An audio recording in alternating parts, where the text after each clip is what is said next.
and I want to officially welcome you to our web conference today titled U.S. National Action Plan on Gender-Based Violence, a listening session on prevention.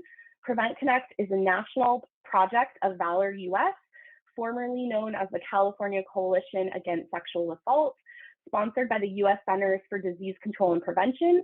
The views and information provided in this web conference do not necessarily represent the official views of the U.S. government, CDC, or Valor.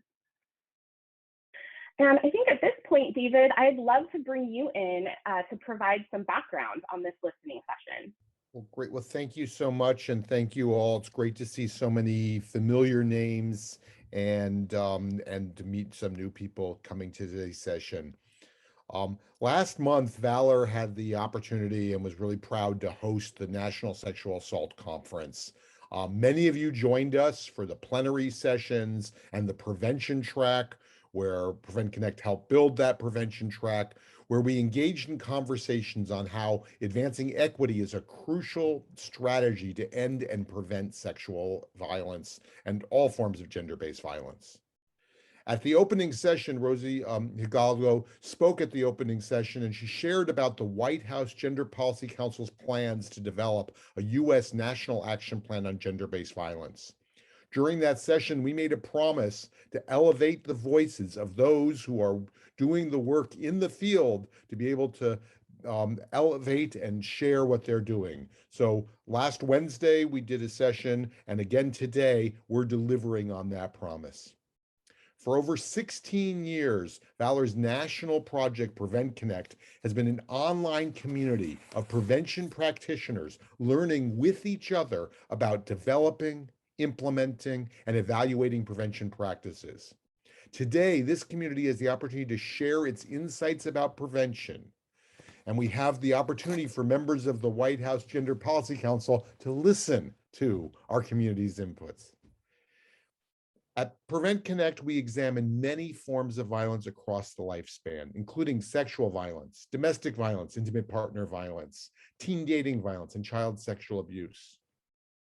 At Prevent Connect, we focus on prevent. We believe that violence is preventable. At Prevent Connect, we also focus on connect. We believe that preventing violence is connected to addressing oppression and inequities in our society. Earlier this week, when we held a previous listening session, Valor's CEO, Sandra Enriquez, noted that as a nation, we have failed to embrace the idea of prevention. We cannot end sexual and domestic violence by only responding to violence after it takes place. Recently, I have been going through and reading many other countries' national action plans on gender-based violence, and it's been really instructive to learn about the work that's happening throughout the world. This is actually a theme that we will be covering later on this year in Prevent Connect web conferences. But in each of these plans, I see how prevention is a top priority. So I can't think of a better group of people than like this audience here, those of you who participate in the Prevent Connect community, to have a vision of what prevention can and should look like. Today, Prevent Connect community has that opportunity to share its wisdom and insights about the science and the art of preventing gender-based violence. So I really want to welcome your insights and share, and we can be able to move forward. So thank you. So Ashley, do you want to introduce who is joining us to be our, give us a few opening remarks? Sure, David. I think we actually want to hear from our audience first, though. But we will get to that in just a second.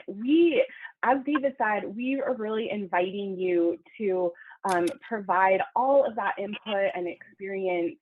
And so we are interested at this point in hearing your thoughts on the term gender-based violence. We'd love if you would head over to the chat and let us know, what does gender-based violence mean to you?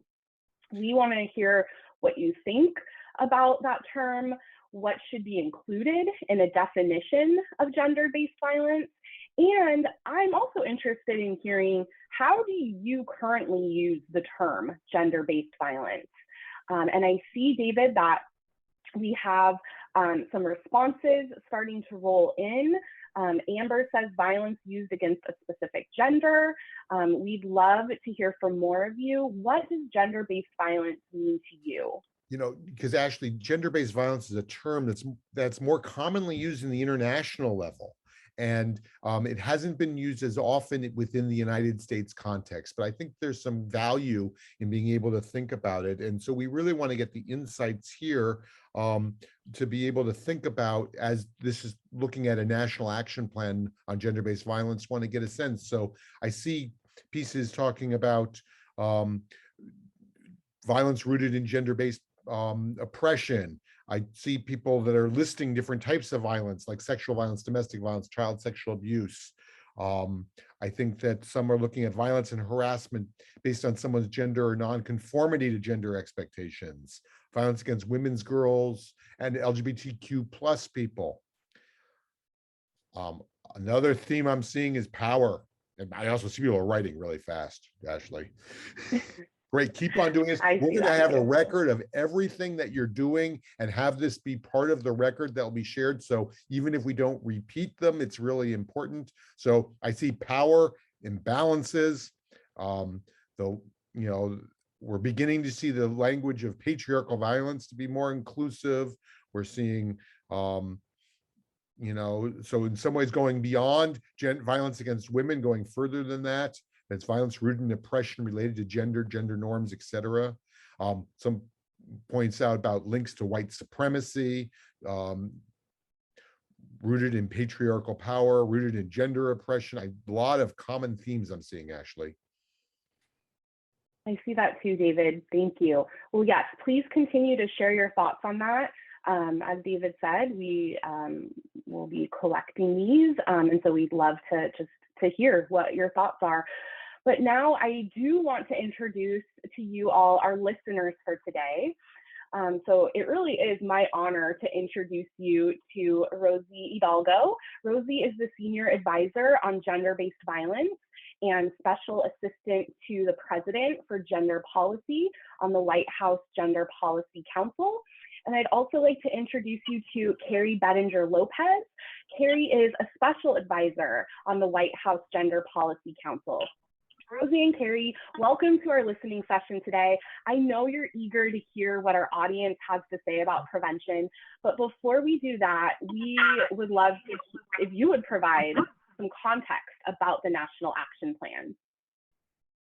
Absolutely. Well, thank you so very much, Ashley and David, and the wonderful team at Valor US and at Prevent Connect, and to all of you, both for what you do every day, for your commitment to advancing a world, right? A vision for a world without violence, and for all that you're doing to not only respond, but to really prevent, to go upstream. We need visionaries who really have that view of social transformation. And so just really thrilled and honored to be with you here today.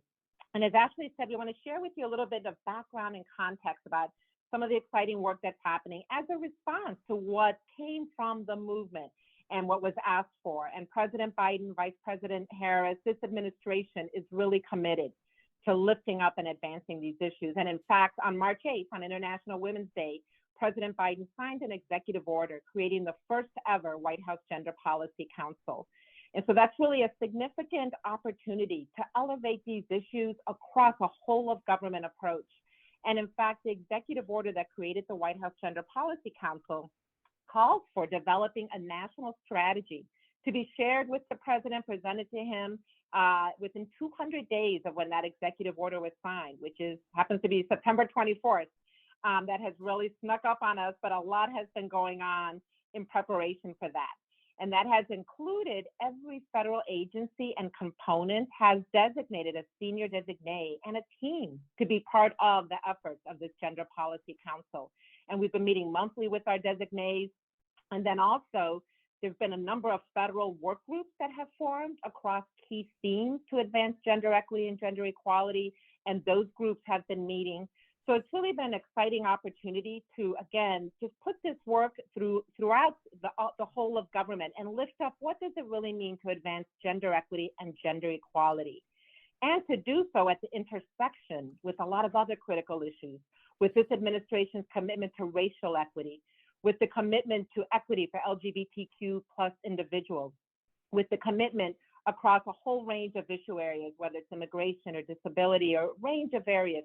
How do we make sure that we are looking with a very holistic frame in what it means to advance gender equity and gender equality?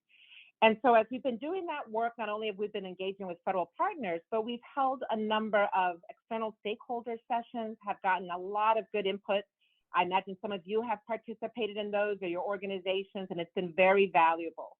And so as this strategy is being prepared, it's going to be more a 30,000-foot level sort of North Star to help guide hopefully what will then be implementation plans across federal agencies and ways to measure this, to be accountable, to be transparent, and for the government to be a partner with civil society, with the private sector, with schools, with all of us, faith-based communities, because it really takes all of us to do this work. And so the plan is just to help lay out a roadmap for what it means to advance that work. And then we're also really glad that the executive order calls for the development of our nation's first ever national action plan on gender-based violence, on ending gender-based violence as part of the implementation for the strategy. So we feel very fortunate because there are like 10 different issue areas in this national strategy. GBV is one of them, but this is the issue that has been highlighted as also requiring a much deeper dive of the national action plan. And so we're really excited that Carrie Bettinger-Lopez is joining for a period of time as a special advisor of the Gender Policy Council and really helping support, guide, and be an integral part of this process and moving forward the effort to, to develop this national action plan. And Carrie's going to tell you a little bit more about that. I just want to quickly share that the executive order also calls for updating our global strategy on preventing and responding to gender-based violence. So that was initially developed in 2012 in the Obama-Biden administration, and it was updated in 2016. But we're engaging in a process to look at it again, develop a much more robust global strategy, and then to better integrate our domestic and global goals and strategies and perspectives. So that's why we're really excited today also that in the presentation that Carrie will share with you, it's an opportunity for us to learn more. And David, I really appreciated what you said too about how much we're learning from this process. We've been having engagement and exchanges with other countries around the world, including South Africa, Argentina, Finland, Australia, and with great humility, engaging in an opportunity to learn from really important work happening globally, including prevention. And so I do want to say to you that that's one of the things that we have been hearing throughout. We need to do more on prevention, and that's really important. And so this listening session today is really going to help inform that work, as well as additional listening sessions and opportunities to gather your input. So without further ado, I'm going to hand it over to Carrie. Just want to let you know we will be listening. We look forward to getting the information shared in the chat and through other forms of gathering your input, and look forward to being partners and collaborating with you to advance this vision. So thank you, and Carrie, over to you. Thank you, Rosie. It is such a pleasure to be here, and I want to echo your thanks to the entire team at Prevent Connect and the interpreters for helping us to facilitate a really robust and inclusive conversation today. As Rosie mentioned, I am serving right now as a special advisor to the Gender Policy Council. I also, with my other hat, am a professor at University of Miami School of Law, where I direct the Human Rights Clinic. And so the work that I will be presenting to you briefly right now kind of draws upon both of those strands of my life. And I had the opportunity, of course, to previously serve as the White House advisor on violence against women to then Vice President Biden at the tail end of the Obama-Biden administration. And I will tell you that the seeds of this National Action Plan in many ways were planted through many interactions that we in White House and folks at the agencies, including Rosie at DOJ, had conversations we had with many of you. So we are so excited to be continuing those conversations in listening mode today. I want to just give a little bit of context. If you could go to the next slide, please. So approximately, it turns out 78 countries across the world, located on every continent except Antarctica, have adopted national plans of action on violence against women or gender-based violence. And so we are so pleased that the United States is soon to be amongst this group of countries. I want to just frame our conversation today in terms of global work that has been done. These national action plans, which you see in the slide from various countries, including Australia, Finland, South Africa, Uruguay, and many other countries that we are looking to, we are looking at and thinking about how we can develop ideas from the lessons learned. And what's really important for us is that these are long-term multi-sectoral blueprints or programs of activity that are designed to address the underlying causes of gender-based violence, violence against women, children, and other structural dimensions. And so these are about systemic issues as opposed to more reactive approaches. And national action plans, when they're done correctly, they constitute a whole of government, goal-oriented, community-informed, forward-looking plan of action. And many of the countries that you see have actually developed even second or third generation plans, which do a deeper dive or do an assessment of earlier efforts. Next slide, please. As you see, the United States has, actually, if you back to that previous slide, please. Thank you. The United States itself has many national action plans in other areas that are interrelated with the theme of today's conversation with gender-based violence. The US has an action plan on trafficking, HIV/AIDS, and women, peace, and security as it relates to the global sphere. And next slide, please. One back. I know it keeps jumping. Oops. Okay, perfect. And as Rosie mentioned, we do have a strategy to prevent and respond to gender-based violence globally. When there are assessments of that have been done. And as Rosie mentioned, that strategy is currently being updated. And we're thrilled to have the development of our own domestic facing plan done hand in hand with the update to that global plan. Next slide, please. And finally, I just want to contextualize our conversation in the global context. Of course, as the U.S. has re-entered the world stage over the past half year and is deeply invested in global engagements. We saw, for example, at the Generation Equality Forum in Paris this summer, where the U.S. announced unprecedented action on gender-based violence, gender equality and equity, women's economic security, sexual and reproductive health and rights, both domestically and internationally.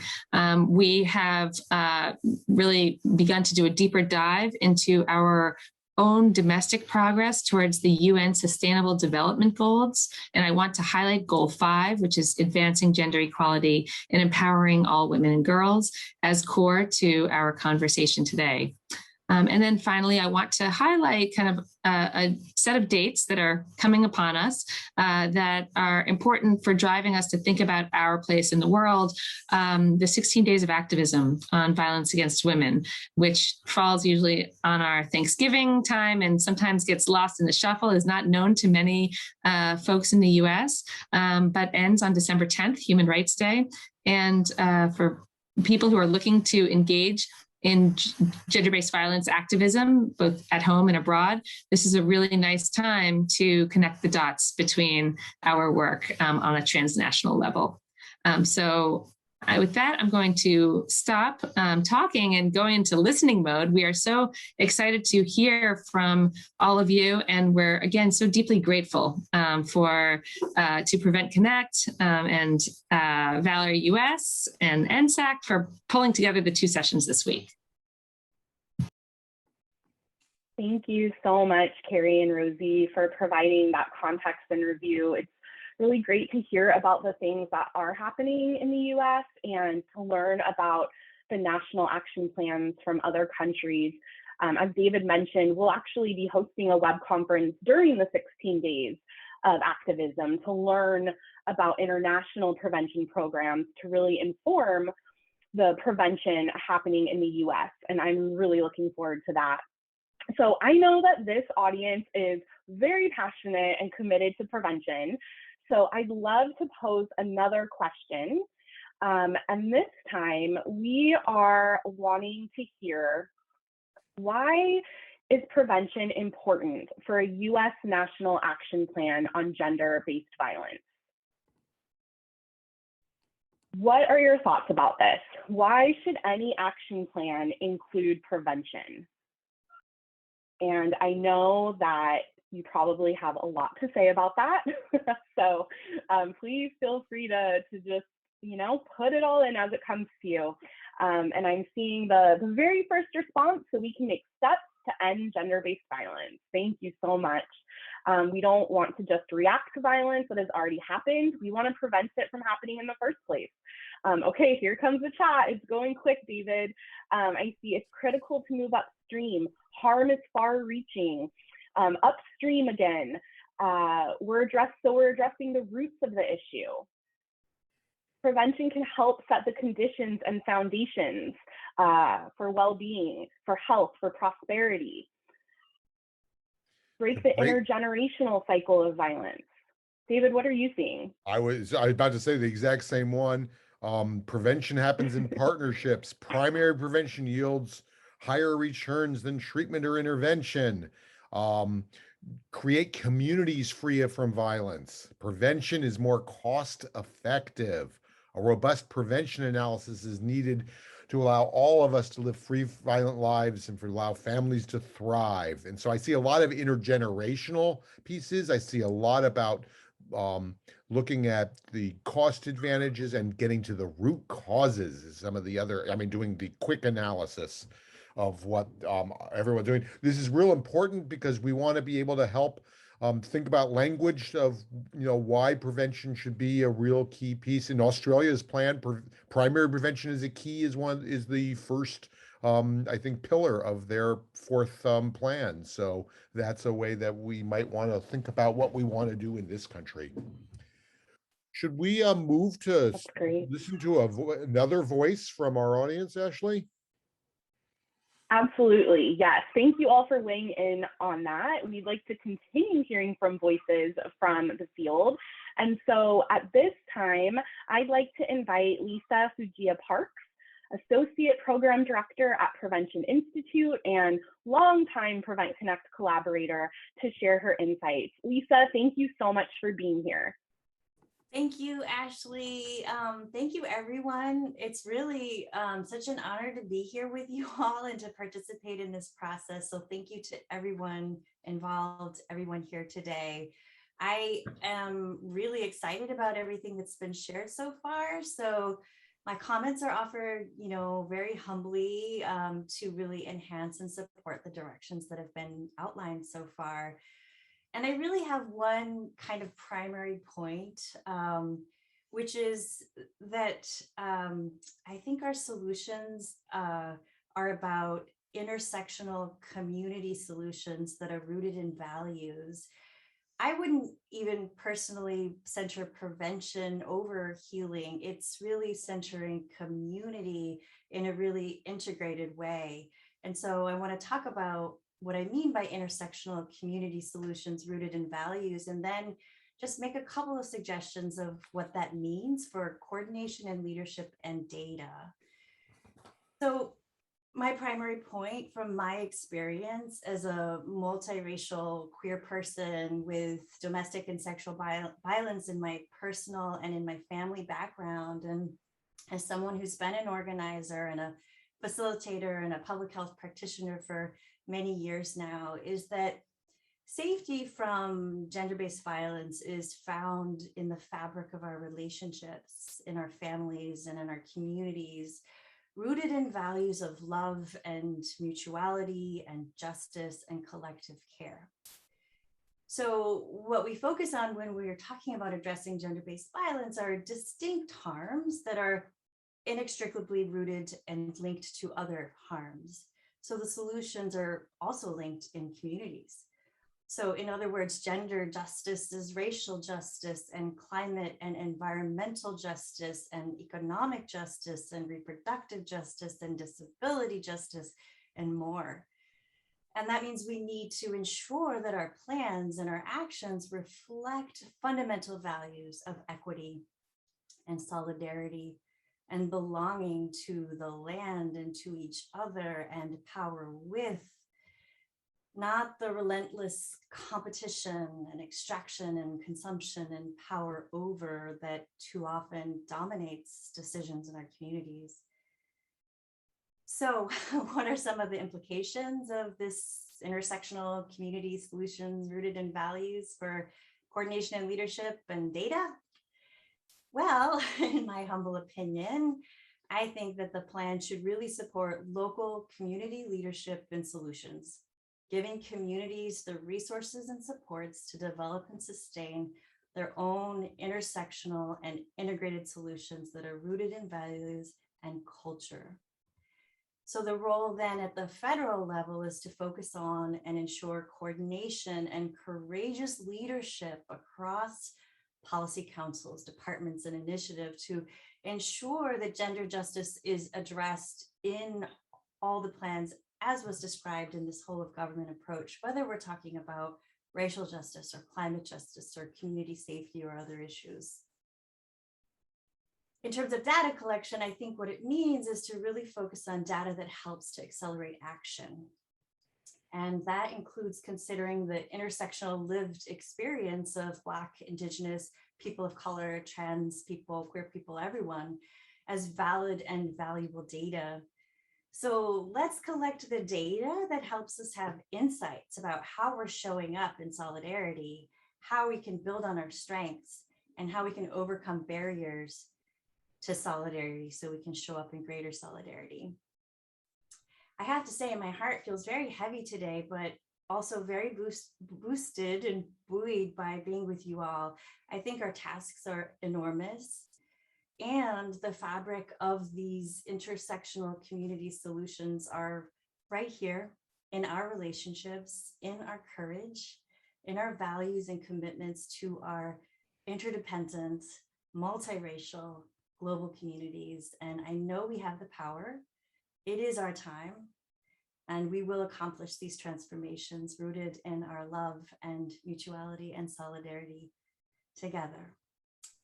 So thank you once again so much for the opportunity to share my reflections and thoughts about this plan.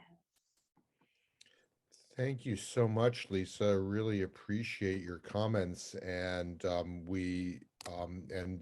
Lisa's from the very first Prevent Connect web conference was there, and an important voice for our community.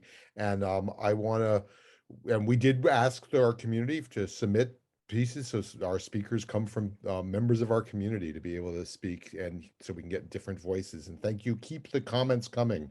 So I want to go to a slide, and Lisa referenced them. So from other countries' national action plans, as I said, I've been looking at them, and there's a lot of different pillars, and they all are organized slightly differently. But here's sort of a sense of some of those pillars that we see.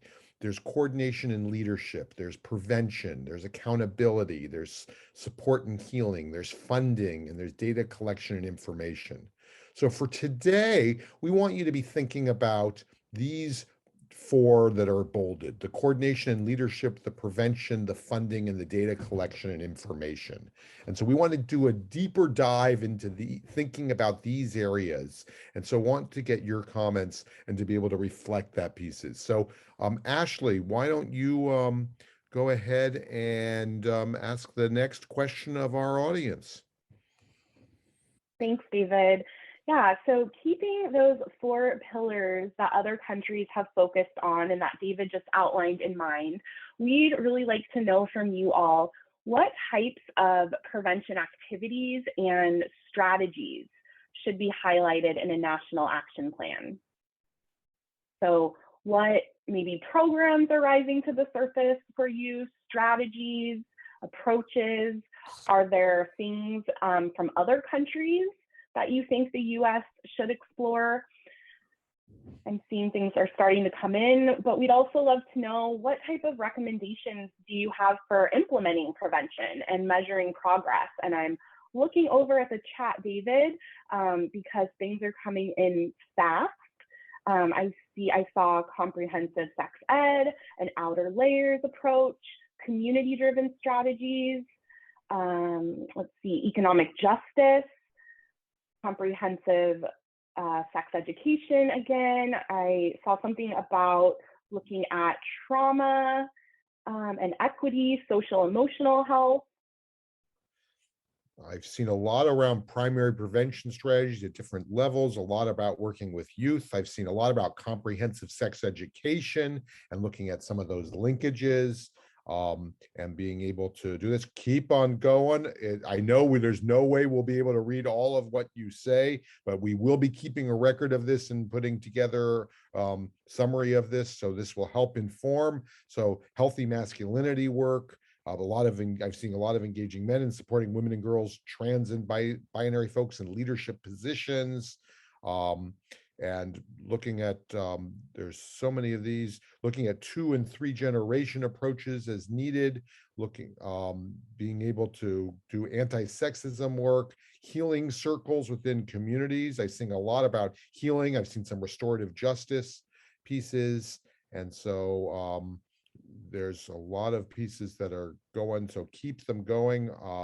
This is great. We really appreciate that. Go ahead and explain why you think those approaches are here, because this is a chance to think about the directions that we want to go. I know the CDC's work and its technical packages has been really helpful in looking at what some of the evidence has told us, but we also want to be able to use that as one of our springboards, but also the experience of what people in the communities are doing that are making differences within your communities and how we can tie these issues together. Great, thank you so much. Should we move, Ashley, to our next speaker?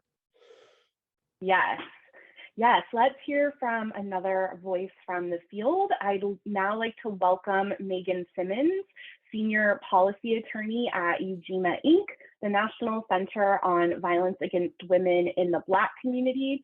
Megan has been a guest on several recent Prevent Connect web conferences, and we're grateful to welcome you back here again today, Megan. I will mute. Thank you so much. Oh, I just wanted to make sure I hit the mute button. I'm terrible at not clicking in on my mute button. Thank you so much for having me, folks.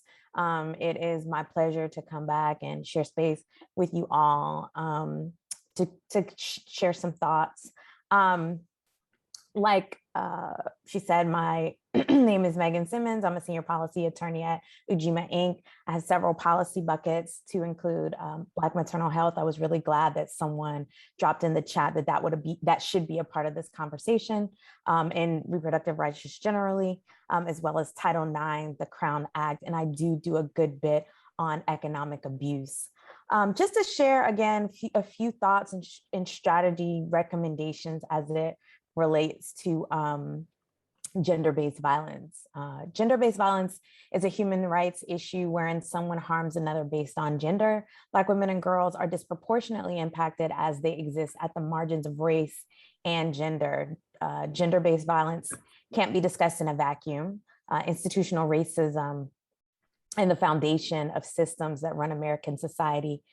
And just for example, the financial and banking institutions, educational institutions, and healthcare institutions, all things that perpetuate components of Black, perpetuate components of gender-based violence. And Black women experience this through the lens of race also.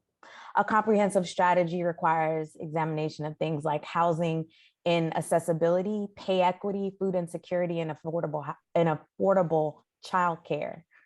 Some actionable steps to execute gender-based violence prevention. It's advantageous because of the harm that victims are subjected to, the impact on families and communities, and the overall financial cost to society, as annual costs of intimate partner violence are calculated at $5.8 billion in the United States. And I'm going to drop a few links just to share some of the articles that I've reviewed and give you some of the stats. I just didn't want to belabor that while I was speaking, and you can read them at your leisure. I'd like to highlight just a few strategies that can be considered when drafting a plan of action regarding gender-based violence. Adequate funding for culturally specific programs that serve Black survivors. Culturally specific programs are overwhelmingly underfunded, even though statistically Black women and girls are more susceptible to gender-based violence than other women and girls. It's well settled that Black survivors connect with these types of programs or faith-based programs versus mainstream organizations, and they offer holistic services like food, funds, sometimes that have to come out of the pockets of the advocates, childcare resources, and mental health resources. And you will hear that some of my recommendations will echo the previous speaker. I thought that was really interesting that we all have similar thoughts. The plan should also be intentional in diversifying leadership, include survivors, people of color, immigrants, individuals that are differently able. This would ensure that the individuals making the decisions speak the language and also have a good understanding and have similar experiences of the individuals that they serve. Funding for research regarding gender-based violence, policymakers often need numbers to include in legislation for justification. There's a dearth of resources as well as research related specifically to communities of colors. Things like anonymous interviews, statistics, and real life stories to provide perspective are helpful when folks are making policy. This will give lawmakers a good roadmap on how to fashion policy that effectively prevents gender-based violence, as well as dismantles and reimagines systems that have caused harm in the past. And lastly, policy and procedural consistency that's rooted in equity, that has a lens for state-specific solutions. Thank you all, and I really appreciate the opportunity to share my thoughts.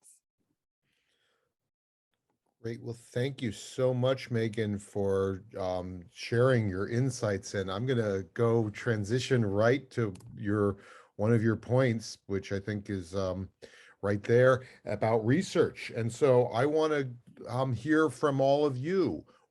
Research and data is so important. Let's talk more about what data and research is useful, and where do you see data gaps that need to be improved? Where do we need to be able to put pieces in? So what data and what research? I think we need to do so much more research around looking at our prevention programs, implementation and effectiveness, that it's not just understanding what the violence is, but understanding what can make changes. We also need to learn more about what are returns on investment and research. So great, keep on doing this. Let's go ahead and hear data around changing gender norms and on culture change. We need to hear from survivors, data on protective factors, elevate the value of qualitative work on protective factors. Boy, Ashley, I am seeing a lot of these coming in here of different pieces that are here. Effectiveness of community prevention, youth service organization surveillance data, and that we need to get family violence to, sometimes we only, someone said DV shelters only collect information about intimate partner violence, and there's others. I'm seeing a lot of people talking about community level. I'm seeing a lot around protective factors specific to disabled, LGBTQ, people of color communities, barriers to service, intersection. Oh, Ashley, these are just flying. This is great. Thank you. So I think that because research and data are so important for us to be able to move forward. So great. So we're doing this, Ashley. Let's go hear another voice from our community. Thanks, David. Yes, I cannot wait to download and go through all of these chats. They're coming in so fast. So now I'd like to welcome Caitlin Burke, Director of Prevention at the Ohio Alliance to End Sexual Violence, and a presenter at this year's National Sexual Assault Conference just a few weeks ago. So welcome, Caitlin. Thank you. Members of the White House Gender Policy Council and Valor US, thank you for the opportunity to present to you today.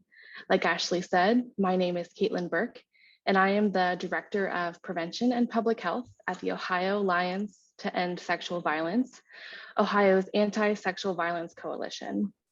I am also a Bloomberg American Health Initiative Fellow on Violence through the Johns Hopkins Bloomberg School of Public Health. I want to thank the Gender Policy Council for ensuring prevention is a core focus of the national plan, as evidenced through our gathering here today. Violence prevention must be a national priority that is adequately resourced and researched. There have been many positive outcomes from our federal and public health focus on gun and community violence. However, even then, we rarely see an emphasis on prevention or an understanding that many forms of violence are connected. A national plan on gender-based violence must recognize shared risk and protective factors and social determinants of health, which often create the conditions for violence to happen in the first place. There should be no siloed efforts specifically for this issue or heavily restricted funding. The national plan must focus on public health models of prevention, which highlight that individual education is necessary but not sufficient. For too long, we have focused solely on educating young people and reacting with punitive responses to harm, rather than examining the conditions in our society that support violence. Ignoring a population approach to prevention has only caused burnout in the field and a national crisis of imprisonment. For prevention to be successful and worth our effort, it must encompass community leadership, a population focus, and strong policy support. Additionally, there is not enough funding for prevention, especially compared to what is available for intervention services. The suggested increase in rape prevention and education funds through the Violence Against Women Act Reauthorization Act of 2021 is positive. However, it is not enough when that is one of the only grants that requires prevention activities rather than prohibits them. And many programs have had to decrease their prevention programming in response to cuts to federal funding for intervention services. Lastly, this plan must focus on adequately supporting these efforts by building the research base, so what we were just talking about. There are currently no evidence-based societal level protective factors against sexual violence. That must change. Overall, this plan must focus on the root factors of violence by understanding the connections between risk and protective factors, social determinants of health, and other forms of violence. Comprehensive prevention activities need to be supported through effective policies and adequately supported by funds and research. And thank you for the opportunity today. Thank you so much, Caitlin. We really appreciate you being here and sharing. So as our listeners said at the beginning, they are going to be listening for a while. And so we would like to know from you all, what additional voices should be heard to inform prevention in developing a national action plan? Who else, what voices should be heard specifically around prevention? I'm seeing a lot around youth. That came really quickly. So thank you all, youth voices. Who else needs, what other voices? I saw offender voices was one that someone talked about. I talked about youth in detention facilities. I've also seen a lot of, BIPOC, indigenous and native voices, indigenous voices, queer and trans voices, people with disabilities and BIPOC, immigrant, community elders, offender treatment programs. So, so great, thank you. Wonderful. Keep sharing. But at this point, I would like to introduce you all to Farah Tanis, co-executive director of Black Women's Blueprint. Farah is a powerful advocate and someone who I could personally listen to all day. Farah has also been a guest on Prevent Connect web conferences and a speaker at the National Sexual Assault Conference. So Farah, thank you so much for being here and sharing your recommendations with our listeners.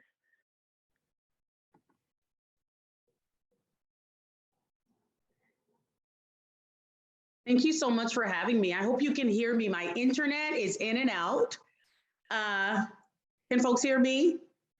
Yes, we can. Yes, we can. Perfect. We can hear Perfect. you. Perfect. Let's hope it holds. I am literally 10 minutes away from that image behind me there. And having said that, I want to thank you, Black Women's Blueprint, thanks you for really ensuring that we have a space at this table. We really want to begin by talking and acknowledging the number of disasters occurring, including earthquakes abroad. I am from Haiti, earthquakes abroad, fires and floods across the US. In New Jersey and New York, where I live, people are experiencing blackouts, lack of clean water, and of course, safety issues for women and girls and other vulnerable people are being assessed, and we are keeping a close eye on that. This is superimposed on a COVID pandemic and widespread poverty and risk of houselessness. But we know that disasters in particular, right, they're not new. Health crises are not new in this field. As the conditions that increase sexual violence and disasters are exposed, there is opportunity to create prevention programs, build coalitions, and enact policies that support meaningful prevention, not only in times of crises and disaster, but at all times. Yes, preventing sexual violence requires including multi-system, multi-sectoral responses, addressing issues of reproductive health, homelessness, food insecurity. Every one of us needs to see the major role we play as one person. One strategy, one organization cannot succeed in preventing violence without the success of all in our ecosystem. However, I want to emphasize one thing: engaging land and environmental justice and work with climate change advocates. After our Truth and Reconciliation Commission, reconciling with self and others were two top priorities, but equally important was reconciling with the environment and the land. We need to work across sectors, as most of you have already said, working with climate change advocates who can offer lessons and ways to prepare and prevent violence for generations to come, as these are tied to environmental justice issues.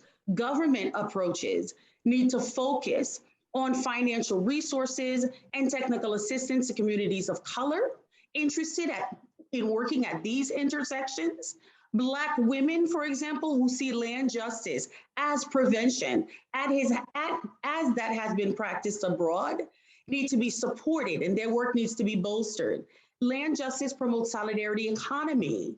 It promotes solidarity economy, which in turn increases food access, alternative health access, restorative justice practices, and an interruption in the cyclical relationship between poverty and violence, a strategy that invests in women's leadership, not just as heads of organizations, in trans and LGBTQ leadership, not just as heads of organizations, but at the community level, helps build legacy and the transfer of wealth, the transfer of agency to future generations. And it promotes decision-making on the part of the most vulnerable, us. We are the people we serve. I believe that shifting power is the way.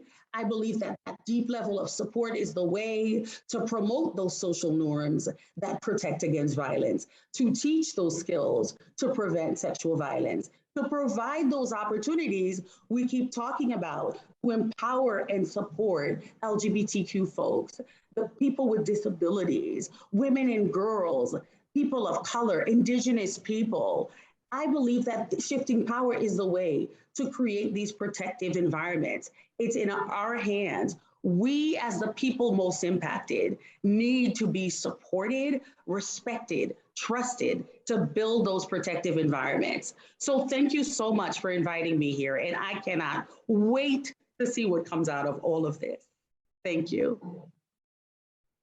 Thank you so much, Farah, and what powerful words. And I know you and I had an opportunity in South Africa several years ago to meet with food sovereignty around the issues of ending gender-based violence. And I think that that's, we have so much we can learn from our sisters and others in other countries who have shown us the way. So thank you so much. I really appreciate that, Farah.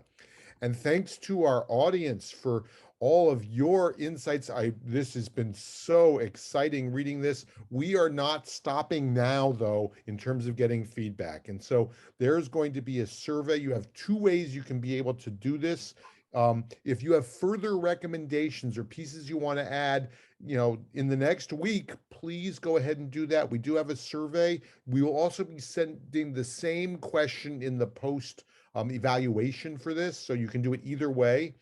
To be able to do it, we can, as we're evaluating the session, but there's a way to continue getting feedback. We will be compiling the information and sharing that with the White House Gender Policy Council to be able to get your voices, because your voices are so important in defining the work. So what I'd like to do now is go back to our listeners and just get a chance to be able to reflect briefly in our last minutes. So we have Rosie and we have Carrie, and I'm just going ahead and getting you on the screen here. So any last comments that you want to be saying? And you're... Yes, thank you. Can you hear me? Perfect. All right, thank you. Thank you so very much. Thank you in particular to Lisa, to Megan, to Caitlin, and to Farah for your powerful words, your inspiring words, and your courage and your vision. And to everyone, all the contributions in the chat have been very powerful, and I'm glad we're going to continue to receive those and other input. And again, it gives me great hope. We wouldn't be doing this work if we didn't have hope, right? We've all been doing this for a long time, but it's because we do see a vision for a better society, a better world, and the role that all of us need to play in that.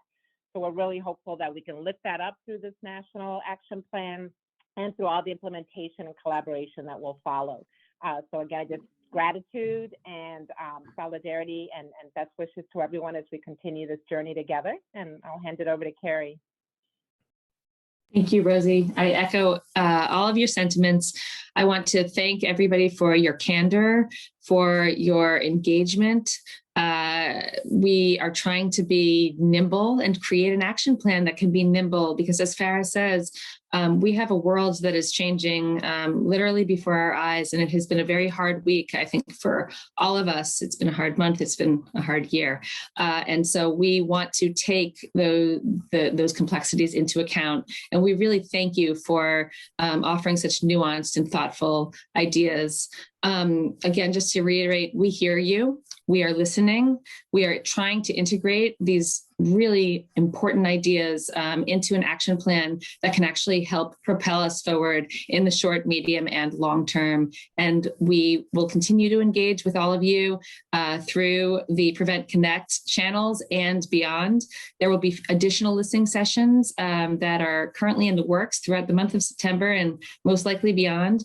So stay on the lookout for those, and please do contribute your ideas through the Prevent Connect survey and other means that they'll be communicating with you, because we're really looking forward to receiving all of the digests of this information. So thank you again.